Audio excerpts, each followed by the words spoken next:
Salut mes petits intellos de la boxe, mes berserkers, mes esthètes du fight à main nue, mes preux chevaliers. Alors je me présente pour ceux qui ne me connaissent pas encore, Oussama, fondateur de la méthode Kinési et du club Kinési Alchimiste du Sport à Paris 5e dans le quartier latin. Aujourd'hui, on vous introduit le concept de la boucle OODA ou cycle de Boyd et nous vous expliquons comment nous l'incluons dans notre méthode de travail unique et comment vous pourrez vous en servir dans vos entraînements de boxe, notamment pour le travail aux pattes d'ours. Le cycle de Boyd, c'est un concept formulé par un pilote de chasse américain qui a donné son nom au concept pour expliciter sa facilité à battre tous ses élèves lors de simulations de combat aérien en itérant rapidement 4 processus. Observe, Orient, Decide et Act. Le modèle OODA est un modèle de prise de décision compétitive et c'est en cela qu'il nous intéresse. Alors pendant des siècles, les chefs de guerre ont pratiqué ce que Sun Tzu appelait la guerre de manœuvre. La victoire était acquise par la rapidité et la fluidité des opérations d'une part et l'élément de surprise de l'autre. Dans la guerre moderne, ces éléments demeuraient des facteurs déterminants du succès, mais on ne comprenait pas forcément pourquoi ni comment. Alors pendant l'agression américaine au Vietnam, je dis bien agression, Boyd a pu observer à maintes reprises des chasseurs américains mieux armés perdre en combat aérien contre des MiG moins sophistiqués mais plus rapides. C'est vrai qu'ils ont pris cher les Américains face à des petits Viettes déter et dynamiques. Ceci devrait d'ailleurs être une leçon éternelle pour la société post-moderne. Tu peux être le plus technique, le plus fort, le plus musclé, avoir les meilleures ressources, mais si je reste le plus déter et plus rapide, voilà, on a vu ce qui s'est passé au Vietnam. Alors attention, cette rapidité, elle va pas non plus être un enjeu d'athlétisme. C'est pas être rapide sur le plan de la vitesse, mais dans la prise de décision. Sinon, j'aurais aucune chance contre les petits jeunes. Alors, normalement, on se bonifie avec l'âge, comme le bon vin, il paraît. La boucle OODA, telle que Boyd a pu la décrire, c'est un moyen de restaurer de la réactivité, de l'agilité et du dynamisme au cœur de la prise de décision militaire de premier niveau. Boyd a compris la chose suivante: au combat ou dans toute activité compétitive incertaine, nous passons toujours par ces 4 phases. 1. Nous observons d'abord les conditions, nous absorbons de manière active la situation dans son ensemble, c'est la collecte d'informations, au sens le plus large du terme. Au Kinési, on parle souvent du système d'activation réticulaire pour distinguer la vue du regard. Donc on apprend à regarder les choses en fait. 2. Nous synthétisons l'information et nous orientons en fonction de ce que nous avons appris. Quelles sont mes options? C'est la phase la plus importante et la plus critique, car tout est en jeu. La formation, le training, comment, avec qui, avec quoi, l'expérience, etc. Ça, jusqu'à nos attentes culturelles et personnelles. Et parce que la phase d'orientation combine tout ça, toutes les autres phases en sont affectées. Notre manière d'observer, de décider et d'agir. En 3, du coup, à partir des options établies, nous décidons de ce que nous devrions faire avant d'agir. Et en 4, en agissant, nous changeons notre environnement, ce qui nous conduit à devoir observer de nouveaux éléments autour de nous. Et nous repartons pour un nouveau tour de la boucle. Du coup, on a 2 leviers à activer pour tirer avantage de cette boucle. Et c'est là où notre méthodologie est puissante, car l'on va activer ces leviers simultanément durant la préparation. En effet, ceux qui peuvent accomplir le tour de cette boucle plus rapidement que leurs opposants en viennent inéluctablement à prendre l'initiative. Quand c'est bien fait, l'avantage du coup. Et ceux qui parviennent à pénétrer la boucle de l'adversaire de la bonne manière sont en mesure de déstabiliser sa prise de décision et de le plonger dans la confusion. Que ce soit sur le champ de bataille ou dans la vie de tous les jours, les choses ne sont toutefois pas toujours aussi simples. À chacune des étapes, nous créons des boucles dynamiques de retour d'informations qui interagissent les unes avec les autres. Pour nous, l'importance de cette boucle et sa similitude avec la méthode Kinési sont claires quand il s'agit de boxe. Gérer le chaos, CH, et se l'approprier pour provoquer le chaos, knockout.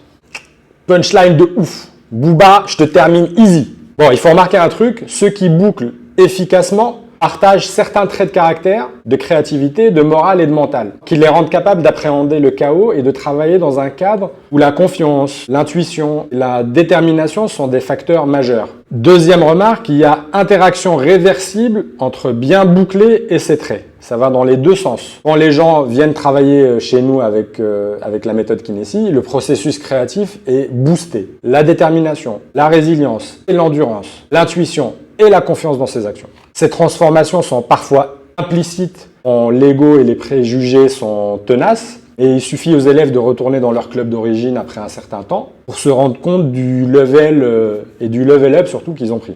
Je ne sais pas si on peut dire ça, mais bon. Parfois, les transformations sont explicites et quasi immédiates. Et c'est là où on peut accomplir les choses les plus grandes. Que ce soit d'un point de vue sportif, mais aussi d'un point de vue personnel et même professionnel. Le combat et de fait la vie entière est en effet toujours un processus incertain et ambigu. Ceux qui réussissent sont ceux qui embrassent les incertitudes aussi bien que les opportunités et qui prennent plaisir aux situations mouvantes, en perpétuelle évolution. Et c'est cette délicatesse qu'on apprend en marge de nos sessions de combat, que ce soit de la boxe, du sol, du kick-fight, peu importe. Confiance, intuitivité, détermination. Les groupes qui se font mutuellement confiance et qui sont capables de fonctionner au feeling, autant qu'à la délibération rationnelle, et qui peuvent garder la grande image à l'esprit, sans besoin de micromanagement, sont les mieux placés pour mettre en œuvre la boucle OODA. Et ils le font avec une efficacité redoutable. D'ailleurs, dans la méthode Kinési, les jeux que nous mettons en place durant les small groups développent cette qualité en groupe. Et c'est très flagrant, surtout avec les ados et les enfants. Et tous les exos aussi de sensations, de body awareness et le travail kinesthésique développent ce côté au feeling. Mais c'est pas le feeling en mode Inch'Allah.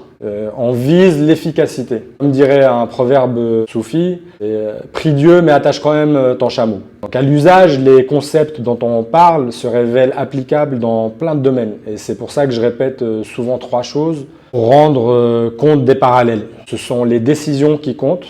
Ce sont elles qui assurent la victoire bien plus que les armes ou les doctrines ou par extension la dernière technique de management à la mode ou je sais pas quoi, même les ressources, peu importe. La technique, c'est une limite inférieure et qu'avec de la patience, on est quasi inarrêtable. C'est quoi le rapport avec la boxe, vous me diriez, surtout avec Kinési, et comment j'en viens à parler de ça? Alors déjà, le concept, comment il m'a été introduit, il m'a été expliqué par un pilote de chasse qui est aussi combattant, qui a été compétiteur amateur de Muay Thai, qui est venu s'entraîner chez nous et qui a fait ce parallèle dès notre première session, entre la façon dont je travaillais avec lui et ce qu'il appliquait dans les airs.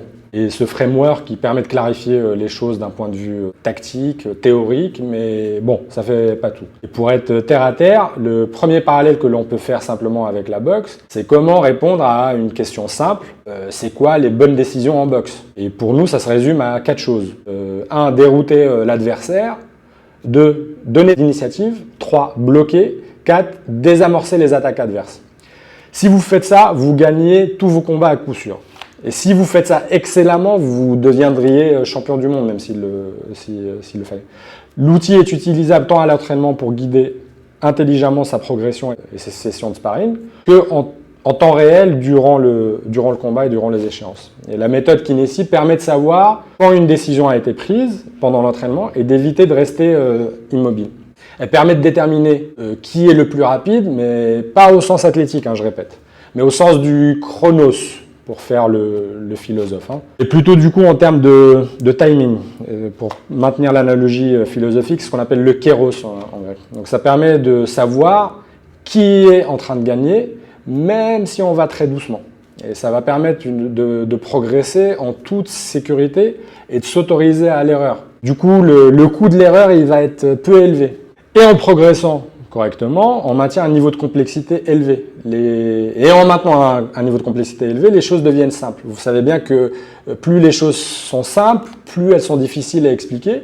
Et bien pour simplifier une chose aussi incertaine que le combat, il faut développer un niveau de complexité supérieur, si ce n'est hors norme. Nous, on sait faire ça en rendant les choses ludiques et en maintenant le plaisir. C'est ça que vous trouverez chez nous.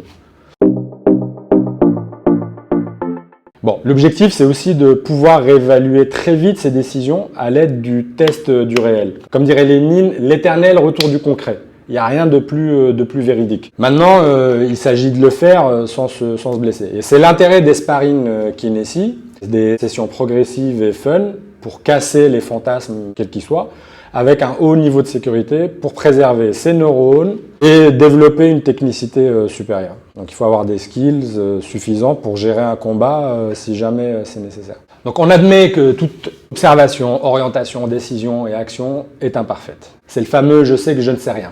Et en effet, au kinési, le ring ou le tatami, ce sont les champs de bataille de l'ego. Et c'est aussi des voies d'accès à la sagesse tant qu'on en fait des espaces de philosophie de l'erreur.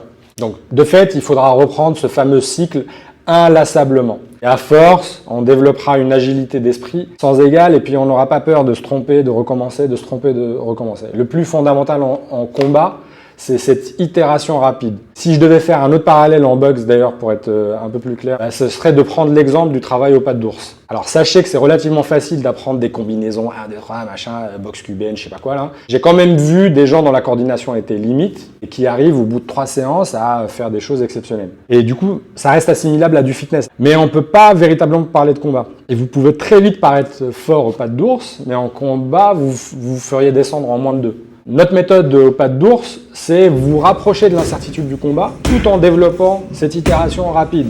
On garde le confort et le plaisir au travail aux pattes d'ours, mais en maintenant l'objectif de combat. Alors le fitness est assuré si jamais vous ne vouliez vous contenter que de cela. Et le jour où ça chauffe, que Dieu nous préserve tous, vous feriez quand même des dégâts. Il ne s'agit pas juste de s'agiter aux pattes. D'ailleurs, une autre manière d'aborder ces sujets-là, c'est à travers le surf. Moi j'ai découvert le surf il n'y a pas très longtemps et c'est un intérêt grandissant. Et l'intérêt du surf réside aussi dans le fait de tutoyer ce concept de OODA. C'est aussi un espace où on explore cette fameuse boucle. Et c'est pour ça aussi qu'on aime mélanger les deux disciplines lors de nos stages. D'ailleurs, je vous invite à booker votre place pour le prochain stage qui aura lieu du 12 au 19 octobre. Vous trouverez les infos en description. Bon, au programme, il y aura des trainings de boxe tous les jours, des escapades de surf de malades dans des spots ultra secrets avec les locaux. Il y aura de la bonne bouffe, de la bonne humeur, des hammams, des balades, des drinks, 0 alcool et avec des gens ultra sympas. Voilà, j'espère avoir été suffisamment large dans mes explications. Donc les futures vidéos à venir, elles vont concerner tous ces concepts stratégiques qu'on aborde à travers le combat. Il y aura des volets techniques et on va aborder aussi de façon très pragmatique les gammes à maîtriser pour progresser tout seul. Voilà, j'espère vous revoir très vite et peut-être lors d'un futur séminaire ou au club. En tous les cas, n'hésitez pas en commentaire à nous poser des questions, à nous demander si jamais il y a des sujets que vous aimeriez qu'on aborde ou quoi qu'est-ce. Voilà, merci, à bientôt. Ous.